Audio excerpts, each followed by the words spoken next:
프랑크푸르트의 한 강연장이었습니다. 저는 슬라이드 한 장을 띄웠습니다. 화면에는 큼지막한 글씨가 박혀 있었죠.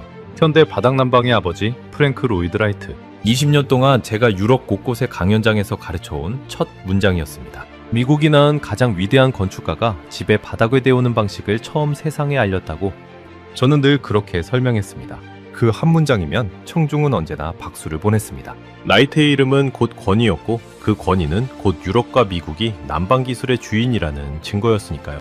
백석은 이번에도 고개를 끄덕였고 저는 자신만만하게 다음 슬라이드로 넘어가려 했습니다. 바로 그때였습니다. 객석 세 번째 줄, 한 동양인 연구원이 조용히 손을 들었습니다. 그 아버지에게 영감을 준 사람이 누구인지 혹시 아십니까? 순간 강연장이 조용해졌습니다. 400명 가까운 청중이 일제히 그 사람을 돌아봤죠. 저는 마이크를 쥔 채로 잠깐 멈췄습니다. 영감을 준 사람이라니. 라이트는 그냥 라이트일 뿐인데 그 위대한 건축가에게 도대체 누가 무엇을 가르쳤다는 말인가? 저는 입을 열려다 다시 다물었습니다. 그가 작은 화면 하나를 띄워달라고 했습니다. 거기에는 흙으로 빚은 낡은 아궁이 하나가 있었습니다. 한국의 어느 시골 부엌, 연기에 그을린 가난한 농가의 부뚜막이었죠. 장작 몇 개비를 아끼려고 밥도 짓고 방도 데우던 그 보잘것없어 보이는 흙구덩이 말입니다. 당신들이 배우는 난방교과서의 첫 페이지는 바로 이 한국 농가에서 시작됐습니다. 1000년도 더 전의 말이죠. 400명의 눈이 이번엔 다시 저를 향했습니다. 강연자인 제 대답을 기다리고 있었던 겁니다. 저는 웃으려 했습니다.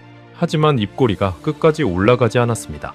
뒤로 식은 바람이 스치는 기분이 들었죠. 독일 최고의 에너지 전문가라고 불리던 제가 그날 그 한마디 앞에서 어떻게 무너졌는지, 흐을이라는 숫자만 믿고 평생을 살아온 제가 어떻게 한국의 시골 방바닥 앞에서 고개를 숙이게 되었는지, 그리고 가장 가난했던 나라의 부엌, 아궁이 하나가 어떻게 지금 독일과 덴마크와 미국의 집을 데우는 국제 표준이 되었는지, 지금부터 그 이야기를 시작하겠습니다. 영상 시작 전 구독과 좋아요로 대한민국의 미래를 응원해주세요. 제 이름은 토마스 레만입니다. 독일 베를린에서 태어났고 베를린 공과대학에서 건축에너지를 전공했습니다. 졸업 후 20년 동안 저는 패시브하우스 인준 심사위원으로 일했습니다. 패시브하우스가 뭐냐고요? 난방을 거의 쓰지 않고도 따뜻한 집을 짓는 독일식 초절전 건축 방식입니다. 유럽에서는 가장 까다로운 에너지 기준으로 통하죠. 그 기준을 통과시킬지 말지를 결정하는 사람이 바로 저였습니다. 유럽 건축업계에서 제 이름은 꽤 알려져 있었습니다. 새 건물의 에너지 등급을 매기는 자리에는 늘 제가 불려갔고 신문에서는 저를 독일에서 가장 까다로운 난방심사관이라고 불렀습니다. 저는 그 별명이 마음에 들었습니다. 또 다른 별명도 있었죠. 조짜 도살자였습니다. 자면장에서 누가 이 집은 정말 따뜻합니다 라고 말하면 저는 늘 똑같이 대답했죠. 따뜻하다는 느낌 말고 효율, 숫자를 보여주세요. 숫자가 없으면 저는 믿지 않습니다. 이 말이 제 인생의 신조였습니다. 따뜻함은 감정이고 효율은 과학이라고 믿었으니까요. 저는 감정을 믿지 않았습니다. 오직 측정값만 믿었습니다. 그래서 저는 차갑다는 소리를 자주 들었지만 한 번도 부끄럽지 않았습니다. 그게 전문가의 태도라고 확신했거든요. 제 사무실 벽에는 독일 전역의 패시브하우스 인증서 복사본이 빼곡히 걸려 있었습니다. 제 손을 거쳐 인증을 받은 건물이 1000채가 넘었죠. 베를린의 공공도서관, 뮌헨의 대학 기숙사, 함부르크의 시청 별관까지. 저는 그 숫자를 자랑스러워했습니다. 그리고 그 숫자가 곧 독일이 세계 난방 기술의 정점에 있다는 증거라고 믿었습니다. 저에게 난방의 역사는 단순했습니다. 고대 로마가 바닥을 데우는 법을 발견했고 중세에 잊혔다가 20세기 들어 미국과 유럽이 그걸 과학으로 되살렸다. 그게 제가 아는 전부였고 제가 가르치는 전부였습니다. 동양은 그 역사 어디에도 끼어들 자리가 없었죠. 적어도 그날 아침까지는 그렇게 생각했습니다. 그날 프랑크푸르트의 컨퍼런스는 유럽 전역에서 건축가와 에너지 엔지니어 400명이 모인 자리였습니다. 제 강연 제목은 거창했습니다. 100년의 바닥난방, 그 역사와 미래. 저는 이 주제를 누구보다 잘한다고 자부했습니다. 강연 전날 밤 저는 호텔바에서 동료 클라우스와 맥주를 마시고 있었습니다. 클라우스는 저보다 5살 위로 유럽에서 가장 오래된 라디에이터 제조사에서 30년을 일한 사람입니다. 라디에이터, 그러니까 벽에 붙은 새 난방기 말입니다. 유럽집이라면 어디든 창문 아래 한 대씩 달려있는 그것이죠. 그는 자기 업계에 대한 자부심이 하늘을 찔렀습니다. 토마스, 내일 강연에서 한국 얘기도 나오나? 제가 무심코 슬라이드 목록을 보여주자 클라우스가 코웃음을 쳤습니다. 온돌? 그 한국 옛날 방바닥 말이야? 그건 그냥 관광지에서 구경하는 골동품 아닌가? 부산 갔을 때 한옥마을에서 봤는데 바닥이 뜨끈하긴 하더군. 그런데 그게 기술이라고 부를 만한 건가? 클라우스는 맥주를 한 모금 들이켜더니 손가락으로 테이블을 톡톡 두드렸습니다. 우리 회사가 만드는 라디에이터 한 대에 들어가는 특허가 몇 개인 줄 알아? 40개가 넘어. 온도 조절 밸브, 열교환 효율, 소음 제어까지. 그게 기술이야. 흙으로 빚은 부뚜막에 불 떼는 게 무슨 기술이냐고. 저는 그 말에 반박할 생각이 전혀 없었습니다. 오히려 맞장구를 쳤죠. 저도 비슷하게 생각했습니다. 온돌은 제 강연에서 딱 한 줄, 그러니까 동양에도 비슷한 난방이 있었다는 정도로만 다룰 생각이었습니다. 곁다리였죠. 진짜 주인공은 유럽의 라디에이터와 미국의 프랭크 로이드 라이트였습니다. 걱정 마. 온도를 한 줄이면 충분해. 어차피 현대 바닥난방은 라이트가 시작한 거고 그걸 산업으로 키운 건 우리 유럽이니까. 클라우스가 맥주잔을 부딪히며 웃었습니다. 우리는 그날 밤 한국 난방 기술을 안주거리로 삼았습니다. 저는 그게 얼마나 오만한 저녁이었는지 그때는 짐작조차 못했습니다. 다음 날 아침 강연장은 가득 찼습니다. 저는 정시에 무대에 올랐습니다. 조명이 뜨거웠고 객석은 어두웠죠. 저는 익숙한 자신감으로 첫 슬라이드를 띄웠습니다. 현대 바닥난방의 아버지 프랭크 로이드 라이트. 저는 설명을 시작했습니다. 라이트가 어떻게 집의 바닥에 온수 파이프를 깔 생각을 했는지, 그것이 유럽으로 건너와 어떻게 산업이 되었는지, 저는 슬라이드를 넘기며 숫자를 쏟아냈습니다. 독일과 덴마크, 오스트리아, 스위스 같은 나라에서는 이제 새로 짓는 집의 거의 절반이 바닥난방을 선택한다고요. 벽에 붙은 라디에이터의 시대가 저물고 바닥에서 올라오는 따뜻함의 시대가 왔다고요. 청중은 익숙하게 고개를 끄덕였습니다. 앞줄에 앉은 클라우스도 만족스러운 얼굴로 팔짱을 끼고 있었죠. 화면은 순조로웠습니다. 너무 순조로워서 저는 약간 지루할 정도였죠. 늘 듣던 박수, 늘 던지던 농담, 늘 받던 존경. 그날도 다르지 않을 거라고 저는 확신했습니다. 그런데 발표 중반쯤 객석 세 번째 줄에서 한 사람이 손을 들었습니다. 공양인 남성이었습니다. 나이는 40 안팎으로 보였고 회색 정장을 입고 있었습니다. 표정에는 아무런 도발도 없었습니다. 오히려 너무 차분해서 저는 그가 단순한 질문을 하려는 줄 알았습니다. 발표 잘 들었습니다. 한 가지 여쭙고 싶은 게 있습니다. 저는 여유롭게 마이크를 그쪽으로 돌렸습니다. 네, 말씀하세요. 방금 라이트를 현대 바닥난방의 아버지라고 하셨는데요. 그 아버지에게 영감을 준 사람이 누구인지 혹시 아십니까? 질문 자체는 정중했습니다. 목소리도 낮고 차분했죠. 그런데 그 차분함이 오히려 묘하게 거슬렸습니다. 마치 답을 이미 알고 있으면서 저를 떠보는 듯한 느낌이었거든요. 저는 잠깐 멈칫했습니다. 영감을 준 사람이라니. 라이트는 천재였고 천재에게 무슨 영감의 출처가 따로 있다는 말인가? 강연장 곳곳에서 가벼운 웅성거림이 일었습니다. 저는 그 웅성거림을 누르듯 가볍게 받아쳤습니다. 라이트는 스스로 천재였죠. 굳이 출처를 찾자면 로마의 하이포코스트, 그러니까 고대 로마의 바닥 데우기 정도가 있겠네요. 유럽의 유산입니다. 그 남자가 고개를 살짝 저었습니다. 그러더니 자기 노트북을 들어보이며 물었습니다. 제가 자료를 한 장 띄워도 될까요? 1분이면 됩니다. 강연장의 공기가 미묘하게 바뀌는 게 느껴졌습니다. 400명의 청중이 일제히 그를 향해 몸을 틀었습니다. 누군가는 흥미롭다는 듯 자세를 고쳐 앉았고 누군가는 펜을 들어 메모할 준비를 했습니다. 저는 거절할 명분이 없었습니다. 거절하면 오히려 제가 무언가를 두려워하는 것처럼 보일 테니까요.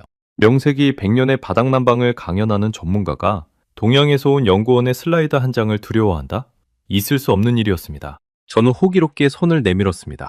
좋습니다. 보여주시죠. 다만 근거가 있는 자료여야 합니다. 저는 느낌으로 하는 주장은 받지 않습니다. 그가 자리에서 일어났습니다. 그리고 자기 명함을 화면에 띄웠습니다. 서지원, 한국건설생활환경시험연구원 책임연구원, 국제표준화기구 온돌표준화회의 한국대표. 저는 그 직함을 보고 속으로 코웃음을 쳤습니다. 국제표준화기구라니. 온돌 따위에 국제표준이 있다고? 그런 게 있을 리 없다고 생각했습니다. 국제표준이란 건 독일의 기계, 일본의 부품, 미국의 소프트웨어처럼 첨단 기술에나 붙는 권위 있는 도장입니다. 흙바닥 데우는 옛날 방식에 그런 게 붙어 있다는 건 상상조차 되지 않았죠. 제 입꼬리에 옅은 비웃음이 걸렸을 겁니다. 앞줄의 클라우스가 저를 향해 슬쩍 어깨를 으쓱했습니다. 별것 아니니 빨리 정리하라는 신호였죠. 저도 같은 생각이었습니다. 이 작은 소동을 1분 안에 끝내고 다시 제 강연의 흐름으로 돌아갈 작정이었습니다. 그런데 서지원이라는 그 연구원이 다음 슬라이드를 띄우는 순간 제 비웃음은 천천히 굳어갔습니다. 화면에는 흙으로 빚은 낡은 아궁이 하나가 떠 있었습니다. 그리고 그 아래 작은 글씨가 적혀 있었죠. 기원전 1000년, 인류가 발견한 가장 오래된 바닥난방. 저는 그 숫자를 다시 읽었습니다. 기원전 1000년, 제가 평생 유럽의 유산이라 가르쳐온 로마의 하이포코스트는 기원전 1세기, 그러니까 기원전 100년 무렵에 등장했습니다. 그런데 서지원이 띄운 그 아궁이는 그보다 무려 900년이나 앞서 있었습니다. 제가 인류 최초의 바닥난방이라 믿었던 로마의 기술이 사실은 한참 늦은 후발주자였다는 뜻이었죠. 저는 마이크를 쥔 손에 힘이 들어가는 걸 느꼈습니다. 무대 위 조명은 여전히 뜨거웠는데 제 손끝은 이상하게 차가워지기 시작했습니다. 홍중석이 조용해졌습니다.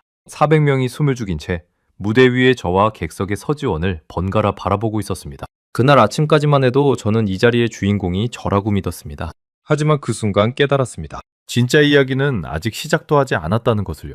서지원은 제 침묵을 기다려주었습니다. 그는 서두르지 않았습니다. 마치 이런 순간을 수도 없이 겪어본 사람처럼 천천히 다음 슬라이드로 넘어갔죠. 화면에 한국의 옛 부엌 단면도가 떠올랐습니다. 흙으로 빚은 아궁이가 있고 그 위에 커다란 가마솥이 얹혀 있었습니다.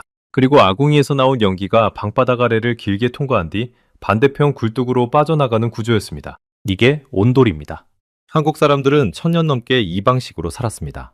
그런데 레만 씨, 이 그림에서 가장 중요한 게 뭔지 아십니까? 저는 대답하지 않았습니다. 그저 화면을 노려봤죠. 솔직히 말하면 저는 그게 그저 연기로 바닥을 데우는 원시적인 장치로 보였습니다. 그래서 일부러 차갑게 받아쳤습니다. 글쎄요. 그냥 불 피운 연기가 바닥을 지나가는 것 아닙니까? 굴뚝 달린 화덕이랑 뭐가 다른지 모르겠군요.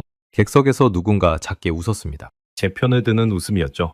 저는 그 웃음에 약간의 안도감을 느꼈습니다. 하지만 서지원은 흔들리지 않았습니다.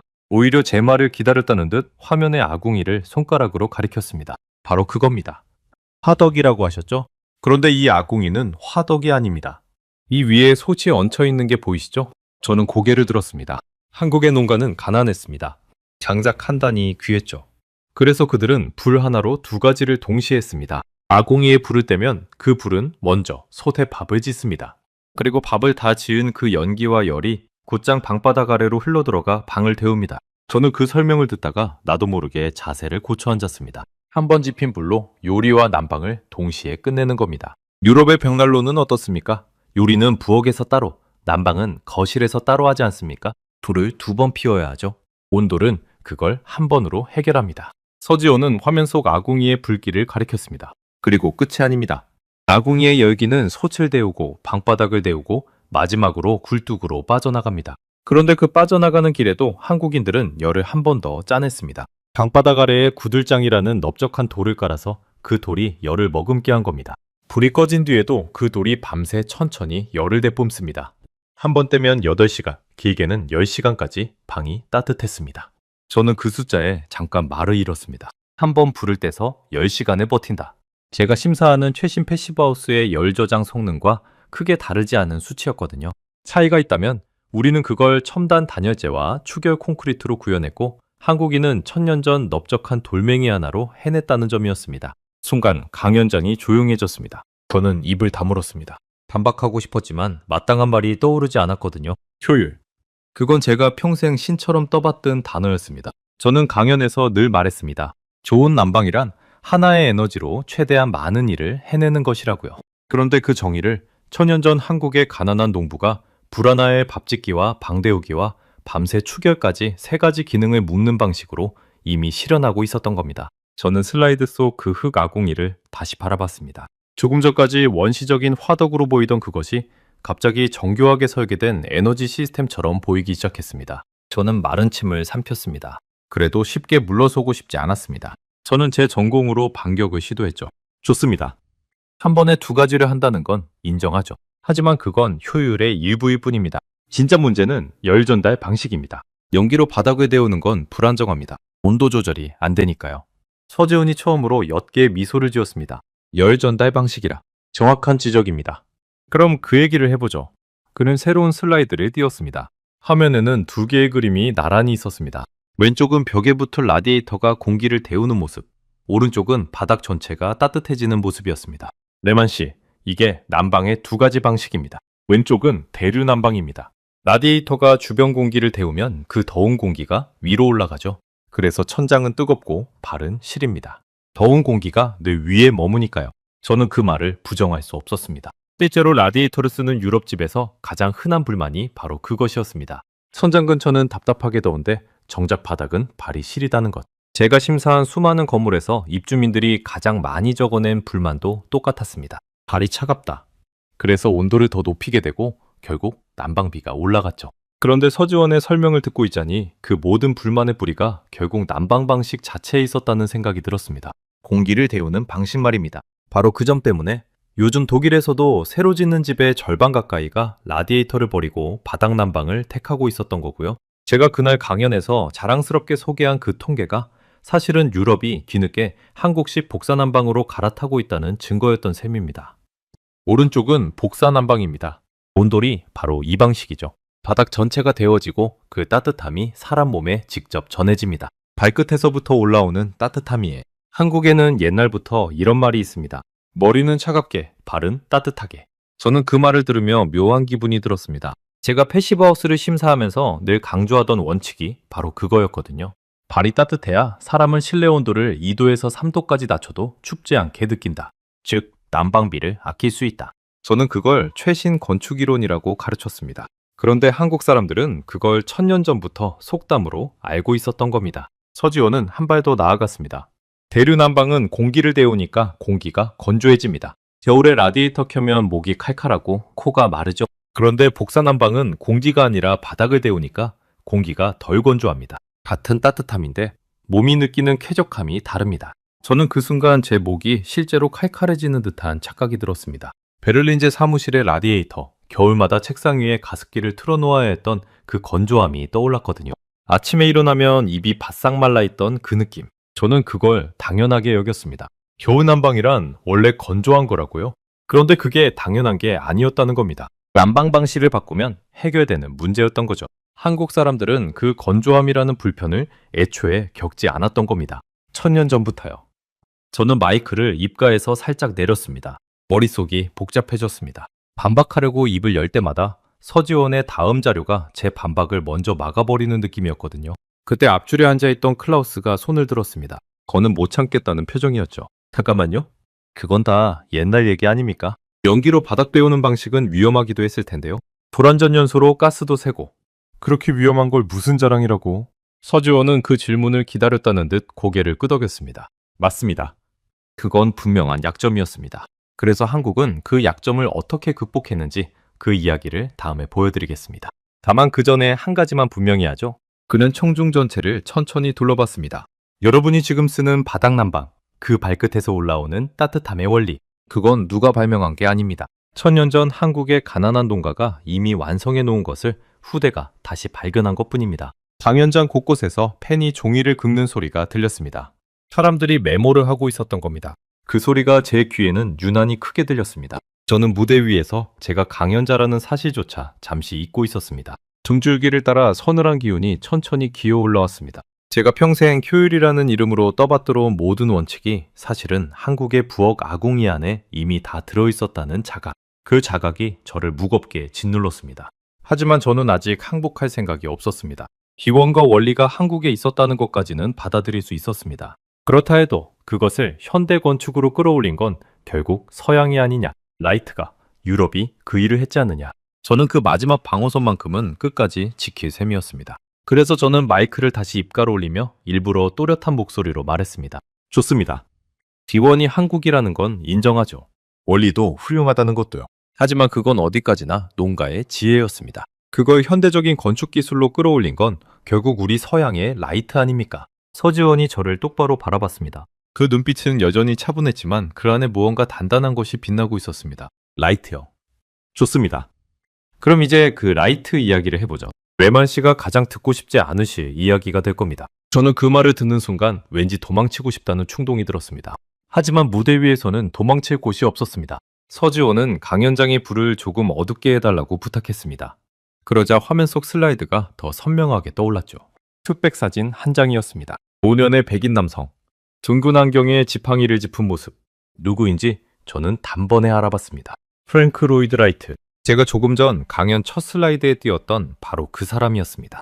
레만 씨가 현대 바닥난방의 아버지라고 부른 그 라이트입니다. 그가 자기 손으로 쓴 자서전이 있죠. 미국 건축을 공부하는 사람이라면 누구나 읽는 책입니다. 그 책에 직접 쓴 글을 한번 읽어보겠습니다. 제가 해석한 게 아니라 라이트 본인의 문장 그대로입니다. 저는 그 말에 살짝 긴장했습니다. 라이트의 자서전. 솔직히 고백하자면 저는 그 책의 제목만 알았지 끝까지 읽어본 적은 없었습니다. 그저 라이트가 위대한 건축가라는 사실만 알면 충분하다고 여겼거든요. 서지원이 다음 슬라이드를 띄웠습니다. 라이트가 남긴 자서전의 한 대목이었습니다. 그리고 그 옆에는 시간과 장소가 또렷이 적혀 있었습니다. 1914년 겨울, 일본 도쿄. 라이트가 한 일본 귀족 오쿠라 남작의 저택에 초대받았을 때의 이야기였습니다. 당시 라이트는 도쿄의 제국 호텔이라는 큰 건물을 짓는 중이었고 그 후원자가 바로 오쿠라 남작이었죠.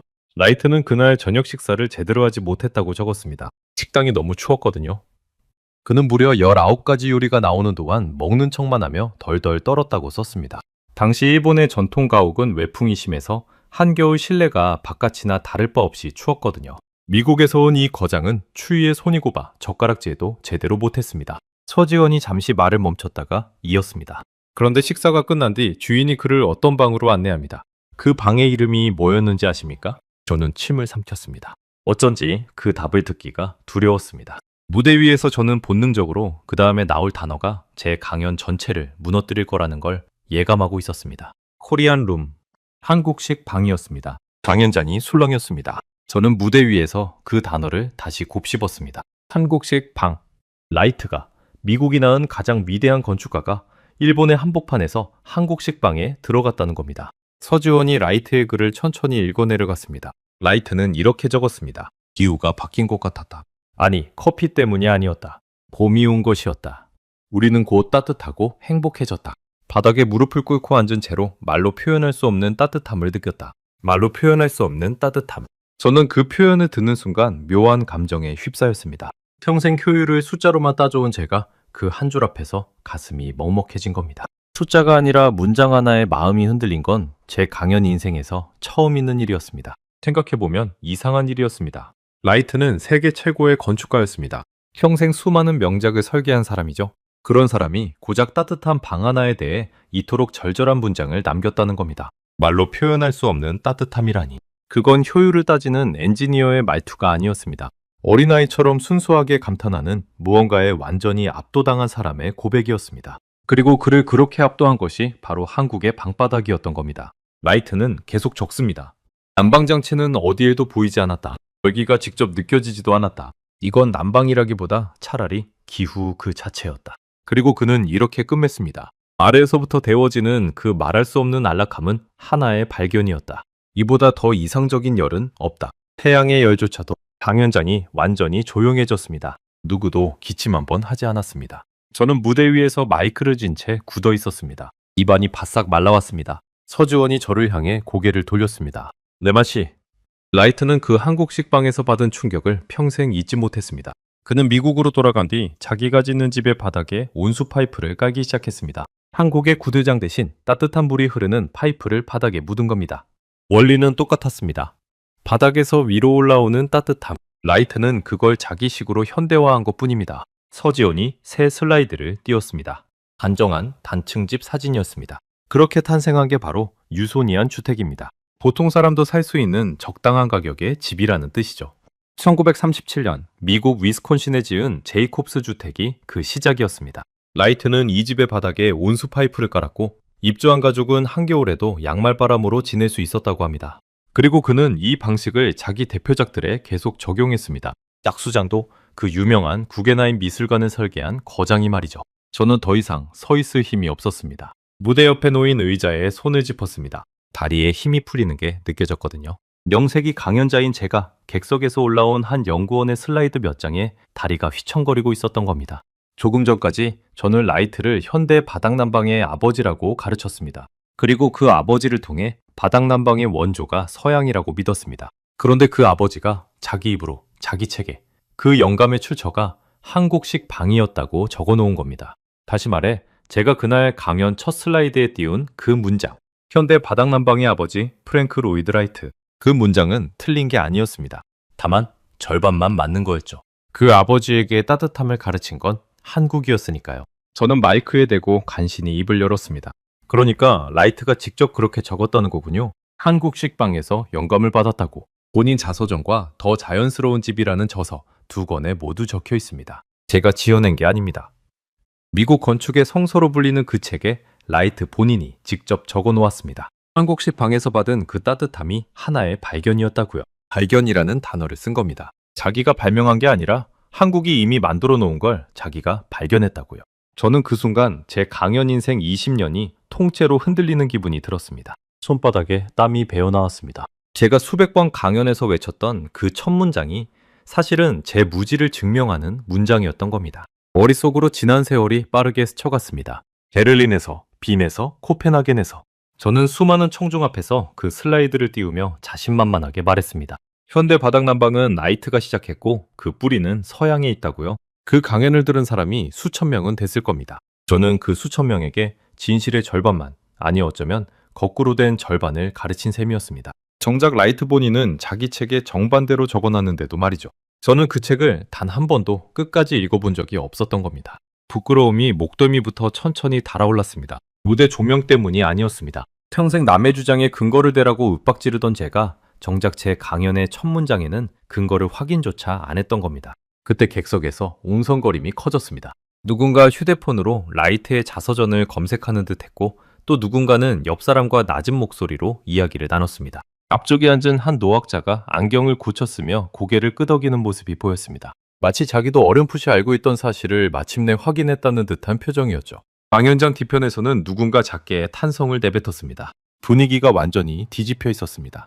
조금 전까지 제 편을 들며 웃던 사람들이 이제는 서주원의 다음 말을 기다리고 있었죠. 무대 위에 저는 그 400명의 시선이 더 이상 저를 강연자로 보고 있지 않다는 걸 느꼈습니다. 그들은 이제 한 편의 반전 드라마를 지켜보는 관객이었고 저는 그 드라마에서 패배하는 쪽의 인물이었습니다. 서지원은 거기서 멈추지 않았습니다. 한 가지 더 말씀드리죠. 라이트가 그 방식을 적용한 유소니안 주택은 한 채로 끝나지 않았습니다. 1937년부터 그가 세상을 떠날 무렵까지 약 60채의 같은 바닥 난방이 들어갔습니다. 그리고 미국의 대량 생산 주택, 즉 보통 사람들이 사는 집에까지 이 방식이 퍼져나갔습니다. 60채. 그리고 그 너머로 퍼져나간 수많은 미국의 집들. 저는 그 숫자가 의미하는 바를 천천히 헤아렸습니다. 천년 전 한국의 가난한 농가가 불 하나를 아끼려고 만든 방바닥. 그것이 도쿄의 한국식 방으로 이어졌고 그 방에 들어간 미국 거장의 가슴을 흔들었고 다시 태평양을 건너 미국의 평범한 거실로 퍼졌습니다. 위스콘신의 한 가족이 양말바람으로 겨울을 나고 그 옆집이 따라하고 그렇게 미국 전역으로 번져나간 겁니다. 그리고 그 흐름은 다시 대서양을 건너 유럽으로 돌아왔습니다. 제가 그날 자랑스럽게 소개한 독일과 덴마크의 바닥난방, 새 집의 절반이 선택한다던 그 첨단 시스템. 그 뿌리를 한 단계씩 거슬러 올라가면 결국 도쿄의 작은 한국식 방 하나, 그리고 그 너머 한국 시골의 흙 아궁이 하나에 닿아 있었던 거죠. 세상은 둥글었습니다. 한국에서 출발한 따뜻함이 지구를 한 바퀴 돌아 다시 제 발밑으로 돌아온 셈이었습니다. 저는 무대 위에서 잠시 눈을 감았습니다.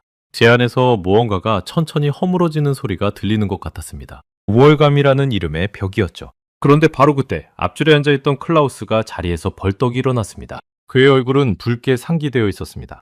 좋아요. 라이트가 한국방에서 영감을 받았다. 그건 인정하죠. 하지만 그건 1914년 얘기 아닙니까? 100년도 더 된 옛날 일이라고요? 영감을 받은 거랑 지금 이 기술의 주인이 누구냐는 건 완전히 다른 문제입니다. 지금 바닥난방 산업을 이끄는 건 결국 유럽이고 독일입니다. 100년 전 영감 하나로 한국이 주인이라고 우기는 건 너무 나간 거 아닙니까? 강연장에 다시 긴장이 감돌았습니다. 사람들의 시선이 이번엔 서지원에게 쏠렸습니다. 클라우스의 말도 일리가 있었거든요. 영감의 출처와 지금의 주인은 분명 다른 문제였습니다. 저 역시 마음 한구석에서 그 마지막 자존심에 기대고 싶었습니다. 서지원은 클라우스를 한참 바라봤습니다. 그의 표정에는 화도 비웃음도 없었습니다. 그저 차분히 다음 카드를 꺼낼 준비를 하는 사람의 침착함만 있었죠. 그는 아주 천천히 마지막 슬라이드 파일을 화면에 띄울 준비를 했습니다. 좋은 지적입니다. 영감과 현재의 주인은 다르죠. 100년 전 영감을 받았다고 해서 지금 그 기술의 주인이라고 우길 수는 없습니다. 저도 동의합니다. 클라우스의 얼굴에 잠깐 안도의 빛이 스쳤습니다. 저도 마찬가지였습니다. 마지막 자존심 하나는 지킬 수 있겠구나 싶었죠. 그래서 저는 영감 이야기로 끝낼 생각이 없습니다. 그럼 묻겠습니다. 지금 이 순간 전 세계 바닥난방의 국제 표준을 누가 쓰고 있는지 아십니까? 100년 전 이야기가 아니라 바로 지금 말입니다. 그 질문에 강연장의 공기가 다시 한번 얼어붙었습니다. 클라우스가 입을 반쯤 벌린 채 멈췄습니다. 저는 직감했습니다. 진짜 충격은 아직 시작도 하지 않았다는 것을요. 광현장의 모든 시선이 서지원의 손끝에 모였습니다. 그는 노트북을 조작해 화면에 새 자료를 띄웠습니다. 거기에는 영문 약자와 숫자가 빼곡히 적힌 표가 있었습니다. 한눈에 봐도 공식 문서였습니다. 국제 표준화 기구의 문서들이었죠. 제 분야에서 이 문서가 어떤 무게를 갖는지 저는 누구보다 잘 알았습니다. 이 표 안에 적힌 한 줄 한 줄이 전 세계 건설 현장을 움직이는 법전이나 다름없었으니까요. 서지원은 그중 하나를 손가락으로 짚었습니다. 이게 국제표준 11,855번 시리즈입니다. 정식 명칭은 현대식 온돌 냉난방 시스템 표준이죠. 전 세계 어느 나라에서든 바닥난방을 설계하고 시공할 때 이 표준을 따릅니다. 그런데 이 표준을 누가 만들었는지 아십니까? 저는 대답하지 못했습니다. 답을 짐작하고 있었지만 입 밖으로 꺼내기가 두려웠거든요. 한국입니다. 한국이 제안하고 한국이 주도해서 만든 표준입니다. 온돌 냉난방 시스템의 설계 기준, 기술 규격, 시험 방법과 제어, 그리고 에너지 계산법까지 모두 합쳐 12종의 국제 표준을 한국이 만들었습니다. 한두 종이 아니라 12종입니다. 강연장에 정적이 흘렀습니다.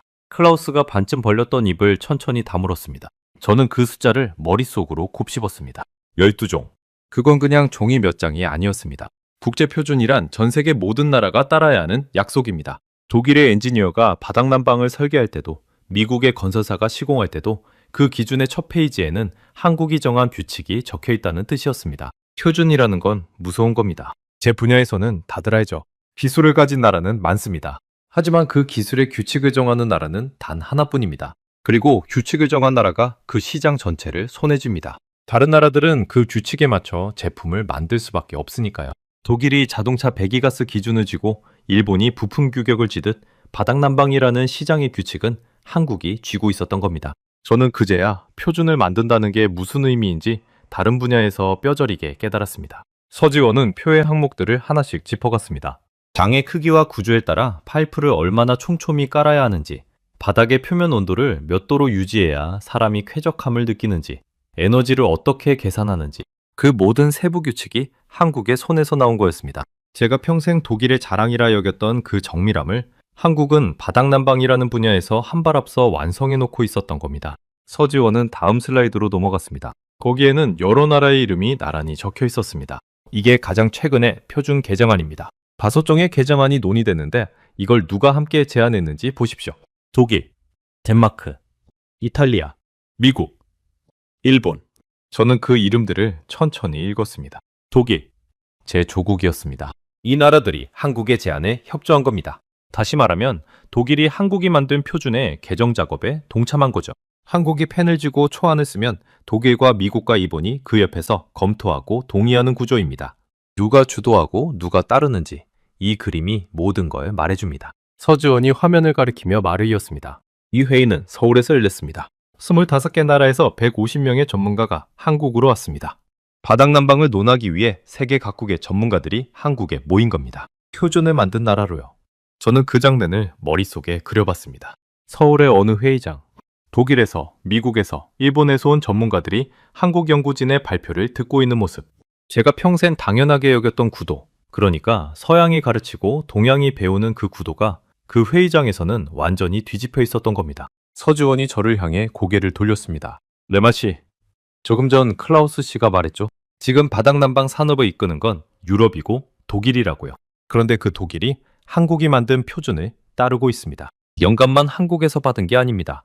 지금 이 순간의 규칙도 한국이 쥐고 있는 겁니다. 저는 무릎에 힘이 빠지는 걸 느꼈습니다. 의자 등받이를 붙잡고 있던 손가락에 저절로 힘이 들어갔습니다. 클라우스의 마지막 방어선, 그리고 제 마지막 자존심이 함께 무너지는 순간이었습니다. 앞줄에 클라우스를 슬쩍 봤습니다. 평생 라디에이터의 나라, 독일의 자존심으로 살아온 사람이었습니다. 그의 얼굴은 이제 붉지 않았습니다. 오히려 핏기가 가신 듯 창백했죠. 그는 천천히 자리에 앉았습니다. 더는 일어설 명분이 없었던 겁니다. 자기 조국이 한국 표준의 개정에 협조했다는 사실 앞에서 그가 무슨 말을 더 할 수 있었겠습니까? 평생 저는 표준을 만드는 쪽에 서 있다고 믿었습니다. 독일은 기준을 정하는 나라, 다른 나라는 그 기준을 따르는 나라. 그게 제 세계관이었습니다. 자동차도, 기계도, 화학도. 세상의 규칙은 독일 같은 선진국이 정하고 나머지는 그걸 받아 적는다. 저는 그 믿음을 한 번도 의심한 적이 없었습니다. 그런데 바닥난방이라는 분야에서만큼은 그 구도가 완전히 거꾸로였던 겁니다. 기준을 정한 건 한국이었고 그 기준을 따르는 쪽에 제조국 독일이 있었습니다. 저는 그 사실 앞에서 제가 평생 쌓아온 세계관의 한 귀퉁이가 소리 없이 무너져 내리는 걸 느꼈습니다. 그것은 단순히 한 분야의 순위가 뒤집힌 게 아니었습니다. 누가 가르치고 누가 배우는가, 그 오래된 질문 자체가 흔들린 거였죠. 서지원이 말을 이었습니다. 이 표준화가 언제 시작됐는지 아십니까? 한국은 2005년에 국제표준화 회의를 서울에서 열었습니다. 2007년에는 7건의 새 표준안을 국제표준화기구에 제안했고요. 그 7건이 2008년 회원국 투표에서 과반수의 찬성을 얻어 국제표준안으로 채택됐습니다. 그때부터 한국은 멈추지 않고 이 분야의 주도권을 쌓아왔습니다. 2005년, 2007년, 2008년. 저는 그 연도들을 들으며 속으로 계산했습니다. 그 무렵 저는 무엇 하고 있었던가? 2005년이면 제가 막 패시브하우스 심사위원으로 이름을 알리기 시작할 무렵이었습니다. 그때 저는 베를린의 강연장에서 라이트가 바닥난방의 아버지라고 자신만만하게 외치고 있었습니다. 제가 그 거짓된 첫 슬라이드를 띄우며 박수를 받고 있을 때 지구 반대편의 한국은 조용히 그러나 집요하게 국제표준을 하나하나 쌓아 올리고 있었던 겁니다. 서지원이 말한 그 과정을 생각하니 그 묵묵함이 더 무겁게 다가왔습니다. 표준을 만든다는 건 화려한 일이 아닙니다. 수십 개국 전문가들을 설득하고 수년간 회의를 거치고 초안을 쓰고 또 고치는 지루하고 끈질긴 작업입니다. 한국은 그 지난한 길을 10년이 넘도록 묵묵히 걸어온 거였습니다. 누가 알아주지 않아도 말이죠. 순간 제 입안에서 새맛이 났습니다. 저도 모르게 입술 안쪽을 깨물고 있었던 겁니다. 그제야 통증이 느껴졌습니다. 저는 무대 위에 선 채로 처음으로 솔직하게 마이크에 대고 말했습니다. 제가 20년 동안 가르쳐온 게 사실은 거꾸로였군요. 제 목소리가 강연장에 울렸습니다. 변명도 반박도 없는 항복이었습니다. 객석 어딘가에서 누군가 작게 한숨 같은 소리를 냈습니다. 그건 비웃음이 아니라 함께 그 무게를 느끼는 사람의 숨소리였습니다. 서지원은 저를 다그치지 않았습니다. 오히려 부드럽게 고개를 저었습니다. 거꾸로가 아닙니다, 레마씨. 라이터도 분명 위대했습니다. 그는 한국의 구들을 현대 건축으로 옮겨온 사람이니까요. 다만 그가 무릎 꿇고 앉아 따뜻함을 느꼈던 그 방, 그 첫 스승을 우리가 잊고 있었을 뿐입니다. 저는 라이트를 깎아내리려는 게 아닙니다. 그저 잊힌 첫 페이지를 펼쳐 보여드리려는 겁니다. 그 말이 제 가슴을 묘하게 데웠습니다.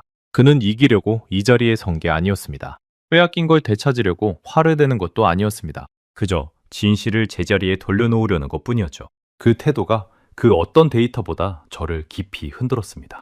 서지호는 한 가지 데이터를 더 꺼냈습니다. 그리고 이 현대식 온돌 냉난방 시스템은 단순히 전통을 표준으로 만든 게 아닙니다. 성능도 입증됐습니다. 이 방식을 쓰면 기존의 공기대를 난방보다 에너지를 8에서 10% 절감할 수 있습니다. 저는 그 숫자에 눈을 크게 떴습니다. 8에서 10%. 작아 보이는 숫자였죠. 하지만 저는 그 숫자가 얼마나 거대한지 누구보다 잘 알았습니다. 제가 평생 패시브하우스를 심사하면서 단열재 하나, 창문 하나를 두고 1%의 효율을 더 짜내려고 얼마나 씨름했는지 2%를 위해 수백만 유로의 자재비를 더 쓰기도 했습니다. 그런데 온돌은 난방 방식 자체를 바꾸는 것만으로 8에서 10%를 절감한다는 겁니다. 저는 머릿속에서 빠르게 계산했습니다. 전 세계 건물이 쓰는 에너지의 상당 부분이 난방입니다. 그 난방에서 10%를 절감한다면 그건 도시 하나, 아니 나라 하나의 에너지를 통째로 아끼는 규모였습니다. 그리고 그 거대한 절감의 설계도가 한국이 만든 국제표준안에 적혀 있었던 겁니다. 게다가 그 효율은 거저 얻은 게 아니었습니다. 온돌은 바닥 전체를 데우니까 굳이 공기를 뜨겁게 데울 필요가 없습니다. 천장 근처에 갇혀버리는 더운 공기, 그 낭비가 없는 겁니다. 발끝부터 따뜻하니 사람을 실내 온도를 낮춰도 춥지 않게 느끼고 그만큼 연료를 덜 씁니다. 제가 첨단 단열재로 겨우 짜내던 그 효율을 온돌은 난방의 원리 자체로 처음부터 품고 있었던 겁니다. 천년 전 가난한 농가가 장작을 아끼려던 그 절박함이 지금 전 세계의 탄소 배출을 줄이는 해법이 되어 있었던 거죠. 손끝이 미세하게 떨려왔습니다. 흥분 때문이었습니다. 평생 효율이라는 단어 하나에 매달려 살아온 제가 효율의 가장 아름다운 답을 마침내 눈앞에서 마주한 흥분 말입니다. 저는 더 이상 반박할 말이 없었습니다. 아니, 반박하고 싶지도 않았습니다. 조금 전까지 제 안에 있던 우월감, 그 단단한 벽은 이미 흔적도 없이 사라져 있었습니다. 대신 그 자리에 낯선 감정이 차올랐습니다. 부끄러움도 아니고 패배감도 아니었습니다. 그건 경외감에 가까웠습니다. 저는 평생 효율이라는 종교를 믿었습니다. 더 적은 에너지로 더 따뜻한 집, 그것이 제 신앙이었죠. 그런데 그 신앙의 가장 순수한 형태를 천년 전 한국의 농부가 이미 살아내고 있었던 겁니다. 그들은 효율이라는 단어를 몰랐을 겁니다. 국제표준이 뭔지도 몰랐을 거고요. 그저 추운 겨울을 나기 위해 귀한 장작 한 줌을 아끼기 위해 불 하나로 할 수 있는 모든 일을 짜냈을 뿐입니다. 그 절박한 지혜가 천년을 이어져 마침내 세계의 규칙이 된 겁니다. 저는 제가 누구를 가르칠 자격이 있었나 하는 생각이 들었습니다. 효율을 가르친다며 강단에 섰던 제가 정작 효율의 가장 위대한 스승 앞에 한 번도 고개 숙여본 적이 없었던 거죠. 저는 마이크를 입가로 가져갔습니다. 목소리가 떨리지 않게 하려고 애썼지만 잘 되지 않았습니다. 입술이 조금 마른 탓도 있었지만 그보다는 제 안에서 무언가가 무너지고 새로 세워지는 그 떨림 때문이었습니다. 강연장의 400명이 저를 바라보고 있었습니다. 무대 위의 강연자가 객석의 질문자에게 가르침을 청하려는 그 낯선 광경을 그들은 숨죽이고 지켜보고 있었죠. 제가 한 가지 묻고 싶습니다. 서지원이 고개를 끄덕였습니다. 가장 가난했던 나라가 어떻게 이걸 해낸 겁니까? 영감을 빼앗겼다고 화를 내는 대신 어떻게 묵묵히 국제표준을 만들어 세계를 설득한 거죠? 제 입에서 나온 그 질문은 사실 제 자신에게 던지는 질문이기도 했습니다. 평생 남보다 앞서 있다고 믿었던 제가 정작 그 묵묵함 앞에서 한없이 작아지고 있었으니까요. 강연장이 다시 조용해졌습니다. 400명의 청중이 숨을 죽이고 서지원의 대답을 기다렸습니다. 무대 위에 저도 객석의 그 사람들도 모두 같은 마음이었을 겁니다. 서지원이 천천히 입을 열었습니다. 그 이야기를 하려면 한국이 가장 가난했던 시절로 돌아가야 합니다. 불을 때다 사람이 죽어나가던 시절로요. 온도는 위대했지만 동시에 위험하기도 했습니다. 클라우스 씨가 아까 지적한 그대로 연기로 바닥을 데우다 보니 그 연기가 새어들어 사람의 목숨을 앗아가던 시절이 있었습니다. 한국이 그 약점을 어떻게 극복하고 위험한 옛 기술을 안전한 현대 표준으로 바꿔냈는지 그게 진짜 이야기입니다. 서지원이 저를 똑바로 바라봤습니다. 레만 씨, 그 이야기를 정말 듣고 싶으십니까? 강연은 이미 끝났는데도요. 저는 마이크를 내려놓고 무대 위에서 객석을 향해 고개를 숙였습니다. 강연자가 청중에게 아니 한 사람의 인간이 또 다른 인간의 지혜 앞에서 고개를 숙인 겁니다. 듣고 싶습니다. 진심으로요. 그 순간 제 강연은 끝났습니다. 그리고 제 진짜 배움이 시작됐습니다. 그로부터 2달 뒤 저는 비행기에 올랐습니다. 프랑크푸르트에서 인천까지 11시간의 비행이었습니다. 그날 강연 이후 저는 2달 내내 잠을 설쳤습니다. 강연장에서 받은 그 충격이 시간이 지나도 가라앉지 않았거든요. 결국 저는 서주원에게 한 가지 부탁을 했습니다. 그 진짜 온도를 제 몸으로 직접 느껴보고 싶다고요. 데이터로만 보던 그 따뜻함을 제 등으로 직접 확인하고 싶었습니다. 그러지 않고는 도저히 마음이 놓이지 않을 것 같았습니다. 서지원은 흔쾌히 저를 안내했습니다. 우리가 향한 곳은 경상북도 안동이었습니다.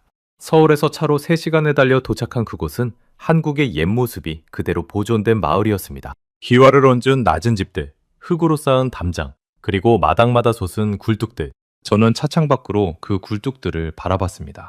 천년의 따뜻함이 빠져나가던 길이 바로 저 굴뚝들이었습니다. 차에서 내리자 코끝에 낯선 냄새가 스쳤습니다. 마른 나무가 타는 냄새였습니다.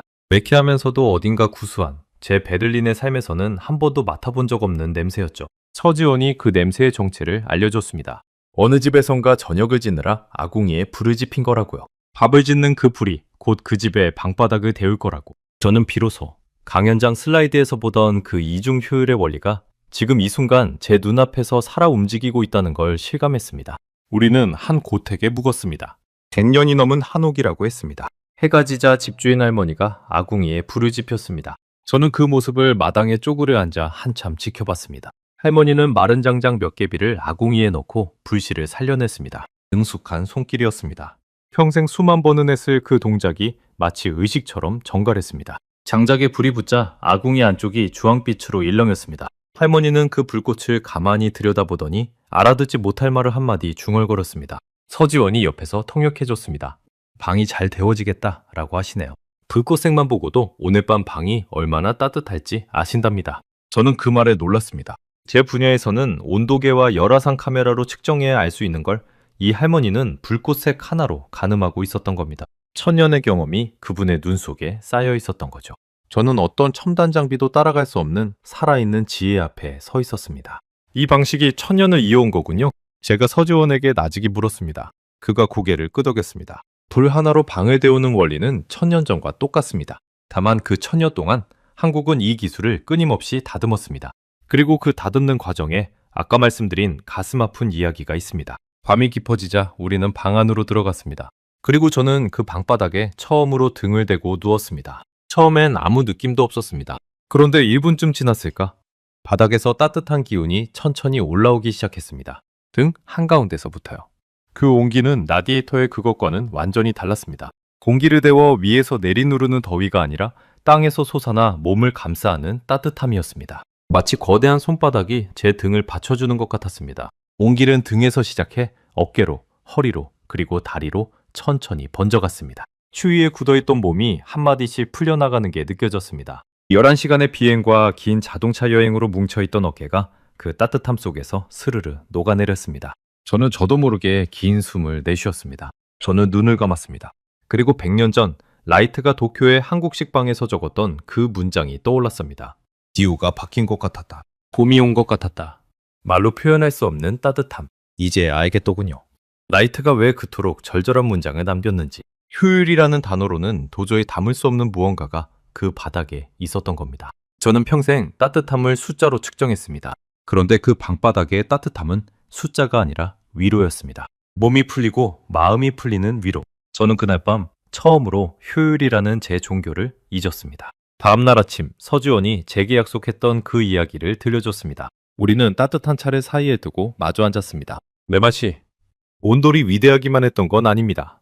그 안에는 치명적인 약점이 있었어요. 연기로 바닥을 데우다 보니 그 연기가 새어 들어오면 사람이 죽었습니다. 저는 찻잔을 든 손을 멈췄습니다. 한국이 가장 가난했던 시절, 그러니까 한국전쟁이 끝난 직후였습니다. 사람들은 장작 대신 연탄을 뗐습니다. 값싼 연료였거든요. 그런데 그 연탄을 떼면 일산화탄소라는 무서운 가스가 나옵니다. 색도 냄새도 없는 가스죠. 그게 갈라진 방바닥 틈으로 새어 들어오면 잠든 사람은 그대로 깨어나지 못했습니다. 저는 숨을 멈췄습니다. 그 시절 한국에는 이런 인사말이 있었습니다. 밤새 안녕하셨어요. 아침에 만나면 그렇게 인사했답니다. 밤사이 연탄가스로 세상을 떠나지 않고 살아남았느냐는 그런 끔찍한 안부였죠. 매년 수많은 사람이 그렇게 목숨을 잃었습니다. 따뜻한 방에서 자다가 그 따뜻함 때문에요. 저는 찻잔을 내려놓았습니다. 손이 미세하게 떨렸습니다. 따뜻함을 얻기 위해 목숨을 거는 사람들, 그 처절함이 가슴을 짓눌렀습니다. 제 조국 독일에서는 상상조차 할 수 없는 일이었습니다. 저는 그 인사말을 곱씹었습니다. 밤새 안녕하셨어요. 우리에게는 그저 흔한 아침 인사처럼 들리는 그 말이 사실은 죽음의 문턱을 넘어선 자들의 안도였던 겁니다. 따뜻한 방에서 잠드는 것이 곧 위험이던 시절, 그 추운 나라의 사람들은 얼어 죽지 않으려고 불을 뗐고 그 불 때문에 또 목숨을 잃었습니다. 따뜻함과 죽음이 한 방 안에 같이 있었던 거죠. 저는 평생 따뜻함을 그저 편안함으로만 여겼습니다. 그런데 누군가에게 따뜻함은 목숨을 걸어야 얻을 수 있는 것이었습니다. 그래서 한국은 그 약점과 싸웠습니다. 어떻게든 이 따뜻함을 포기하지 않으면서 동시에 안전하게 만들 방법을 찾아야 했죠. 그리고 1962년 마침내 답을 찾아냅니다. 서지원의 목소리에 힘이 실렸습니다. 밤바닥 아래에 파이프를 깔고 그 안에 따뜻한 물을 흘려보내는 방식입니다.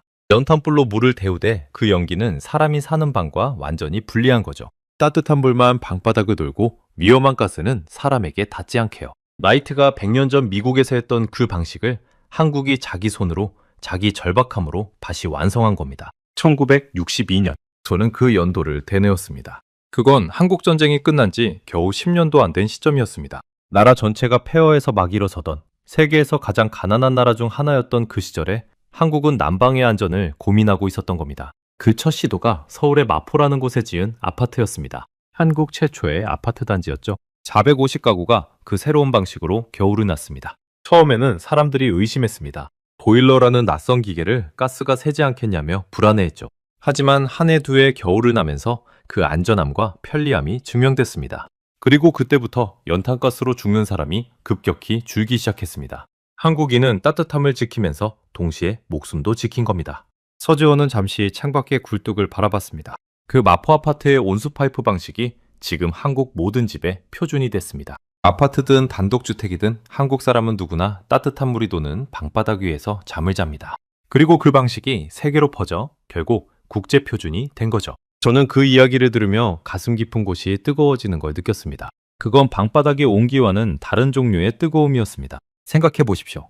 가난한 나라가 위험한 옛 기술을 버리는 게 아니라 그 약점만 도려내고 장점은 끝까지 지켜낸 겁니다. 그렇게 안전해진 온수 온돌이 집집마다 퍼졌고 그 경험이 쌓이고 쌓여 마침내 국제 표준이 된 거죠. 강연장에서 서지원이 보여준 그 12종의 표준은 하늘에서 떨어진 게 아니었습니다. 수십 년간 따뜻함과 안전 사이에서 씨름한 그 절박한 시간의 결정체였던 겁니다. 저는 마당으로 나갔습니다. 아침 햇살 아래 굴뚝에서 옅은 연기가 피어오르고 있었습니다. 1000년 전부터 그 자리에 있었을 풍경. 저는 그 연기를 한참 바라봤습니다. 문득 강연장에서 제가 가졌던 그 우월감이 얼마나 우스운 것이었는지 새삼 느껴졌습니다. 저는 따뜻함을 안다고 자부했습니다. 효율을 안다고 떠들었죠. 그런데 정작 저는 추위에 떨어본 적도 따뜻함에 목숨을 걸어본 적도 없는 사람이었습니다. 진짜 따뜻함의 가치를 아는 건 그것을 절박하게 갈망해 본 사람뿐이었습니다. 그게 바로 한국인이었던 거죠. 평생 저는 한국을 반도체와 자동차의 나라로만 알았습니다. 그게 전부인 줄 알았죠. 그런데 진짜 한국의 힘은 그 화려한 산업의 뒤편에 있었습니다. 가장 가난했던 시절, 가장 절박했던 순간에도 자기 것을 포기하지 않고 끝내 세계의 기준으로 만들어낸 그 끈기. 그게 한국의 진짜 얼굴이었습니다. 서지원이 다가와 한 가지를 더 알려줬습니다. 한국은 이 온돌 문화를 국가 무형문화재로 지정했다고요? 그저 옛 기술로 박물관에 박제한 게 아니라 살아있는 유산으로 자기 정체성으로 끌어안은 거였습니다. 영감을 빼앗겼다고 분노하는 대신 묵묵히 자기 것을 갈고 닦아 세계에 증명하는 나라. 그 차분한 자부심이 저는 부러웠습니다. 어쩌면 그게 가난을 딛고 일어선 나라만이 가질 수 있는 품격인지도 몰랐습니다. 저는 떠나기 전 그 고택의 방바닥을 손바닥으로 한번 쓸어봤습니다. 아직도 온기가 남아있었습니다. 밤새 지핀 불은 이미 꺼졌는데도 구들장에 머금은 열기가 아침까지 천천히 새어나오고 있었던 겁니다. 왕연장에서 들었던 그 8시간, 10시간의 추결이 지금 제 손바닥 위에서 증명되고 있었습니다. 천년을 이어온 그 따뜻함이 제 손바닥에 그대로 전해졌습니다. 그리고 저는 결심했습니다. 독일로 돌아가면 제 강연의 첫 슬라이드를 바꾸겠다고요. 더 이상 거짓된 첫 페이지로 사람들을 가르치지 않겠다고요. 그로부터 반년이 흘렀습니다. 다시 겨울이 찾아왔고 저는 또 한 번 강연장에 섰습니다. 이번에는 베를린이었습니다. 객석에는 300명 남짓한 건축가와 엔지니어들이 앉아 있었죠. 그날 프랑크푸르트에 있던 동료 클라우스도 객석 한쪽에 조용히 앉아 있었습니다. 저는 첫 슬라이드를 띄웠습니다. 반년 전 프랑크푸르트에서 저를 무너뜨렸던 바로 그 슬라이드였습니다. 화면에는 흙으로 빚은 아궁이 사진이 떠올랐습니다.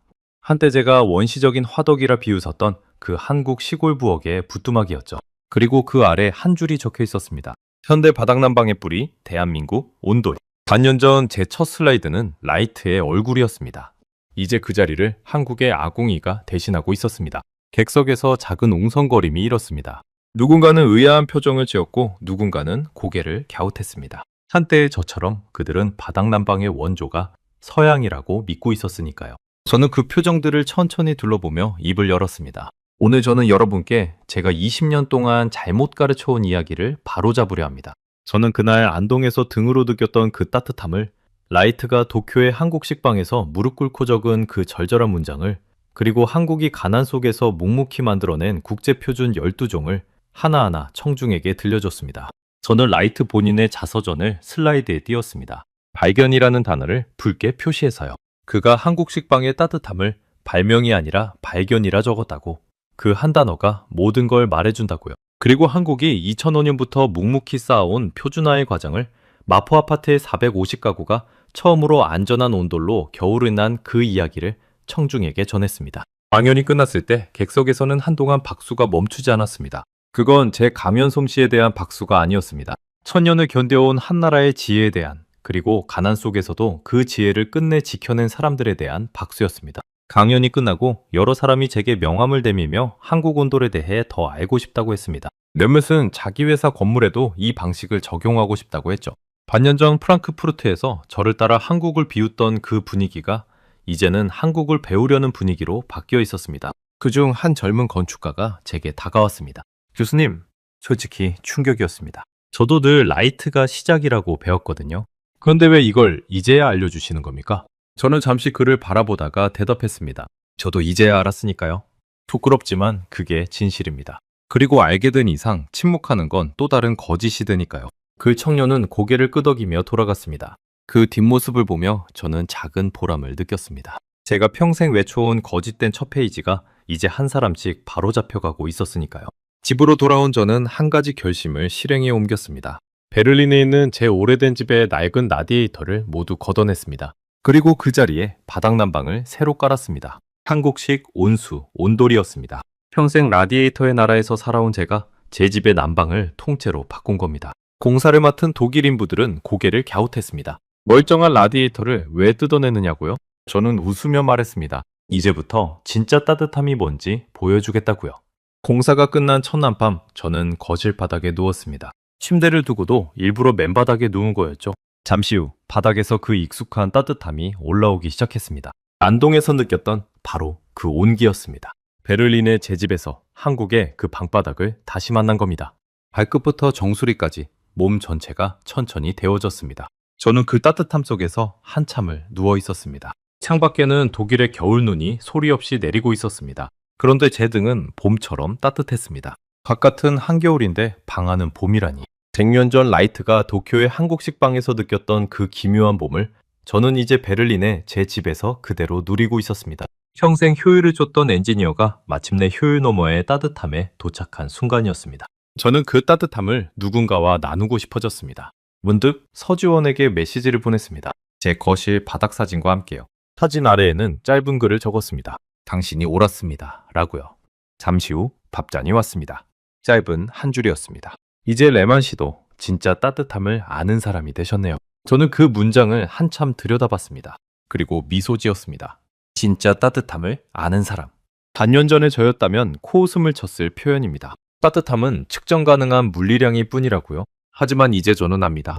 따뜻함에는 숫자로 잴 수 없는 무언가가 있다는 거요. 그건 추위에 떨어본 사람만이, 그 따뜻함을 절박하게 지켜낸 사람만이 진짜로 아는 것이었습니다. 이 이야기를 마치며 저는 한 가지를 꼭 전하고 싶습니다. 위대한 것은 늘 화려한 곳에 있지 않다는 것을요. 때로 그것은 가장 가난했던 어느 부엌의 아궁이 속에 추운 겨울을 견디려던 한 가족의 절박함 속에 숨어 있습니다. 그리고 그 절박함이 천년을 견디면 마침내 온 세상을 데우는 표준이 됩니다. 저는 평생 서양이 세상의 기준을 만든다고 믿었습니다. 동양은 그저 그 기준을 따라오는 곳이라고요. 하지만 바닥난방이라는 분야에서 그 믿음은 완전히 거꾸로였습니다. 기준을 만든 건 한국이었고 그 기준을 따른 건 제 조국 독일이었습니다. 저는 그 사실 앞에서 제가 얼마나 좁은 세상에 갇혀 살았는지 깨달았습니다. 그리고 한 가지 더. 한국이 위대한 건 단지 기술이 앞섰기 때문이 아니었습니다. 영감을 빼앗겼다고 분노하지 않고 자기 것을 빼앗으려 다투지도 않고 그저 묵묵히 갈고 닦아 세계가 인정할 수밖에 없게 만든 그 태도. 그 차분한 자부심이야말로 제가 가장 배우고 싶은 한국의 모습이었습니다. 저는 이제 강연장에서 더 이상 효율을 숫자로만 가르치지 않습니다. 대신 이렇게 말합니다. 따뜻함의 진짜 가치를 알고 싶다면 그것을 가장 절박하게 지켜낸 나라를 보라고요. 그 나라의 이름은 대한민국입니다. 그 한마디를 할 때마다 안동의 그 방바닥이, 할머니의 불꽃이, 그리고 서지원의 차분한 눈빛이 떠오릅니다. 차가운 데이터만 믿던 독일의 한 엔지니어를 등으로 데워 마음까지 바꿔놓은 나라. 천년의 지혜를 가난 속에서도 끝내 지켜내 세계의 기준으로 세운 나라. 빼앗긴 원조를 분노 대신 묵묵한 증명으로 되찾은 나라. 그 따뜻한 이야기를 저는 평생 잊지 못할 겁니다. 그리고 오늘 밤에도 베를린의 제 방바닥은 한국의 그 따뜻함으로 데워질 겁니다. 저는 다음 시간에도 전 세계를 놀라게 할 대한민국의 이야기로 다시 찾아뵙겠습니다. 감사합니다.